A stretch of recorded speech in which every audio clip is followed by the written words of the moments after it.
ગુજરાતનો આવાજ।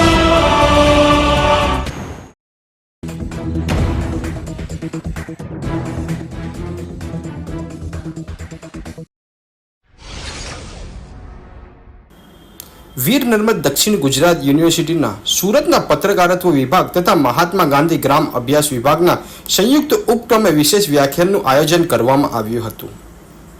તારીખ 26 જૂન 2024ના રોજ બપોરે 1:15 કલાકે યોજવામાં આવ્યું હતું, જેમાં જાણીતા સાહિત્યકાર, પુરાતત્વવિદ, ઇતિહાસકાર અને ભારત સરકારના ગૃહ મંત્રાલયના રાજભાષા હિન્દી સલાહકાર સમિતિના સદસ્ય ડોક્ટર સુનિલ પાઠક દ્વારા દક્ષિણ પૂર્વ એશિયામાં ભારતીય સંસ્કૃતિનો અનોખો વિસ્તાર વિષય પર વક્તવ્ય આપવામાં આવ્યું હતું। ડોક્ટર પાઠકે પોતાના વક્તવ્યમાં દક્ષિણ પૂર્વ એશિયાના 8 દેશો Burma, Thailand, Cambodia, Laos, Vietnam, Philippines, Malaysia અને ઇન્ડોનેશિયા ભારતની સંસ્કૃતિથી રંગાયેલા છે તેમ જણાવ્યું હતું। આ તમામ દેશોની સામાજિક સાંસ્કૃતિક પ્રવૃત્તિઓ અને પરિસ્થિતિઓ વિશેની ચર્ચાઓ કરી તેમને સાંસ્કૃતિક એકતાના સંદર્ભમાં ત્યાંની ભાષાઓમાં સંસ્કૃત શબ્દ ભંડોળ વ્યાપક માત્રામાં જોવા મળે છે તેમ જણાવ્યું હતું। તેમને ત્યાંના ઐતિહાસિક પરિસ્થિતિના સંદર્ભમાં પણ વિદ્યાર્થીઓ સમક્ષ સંવાદ કર્યો હતો।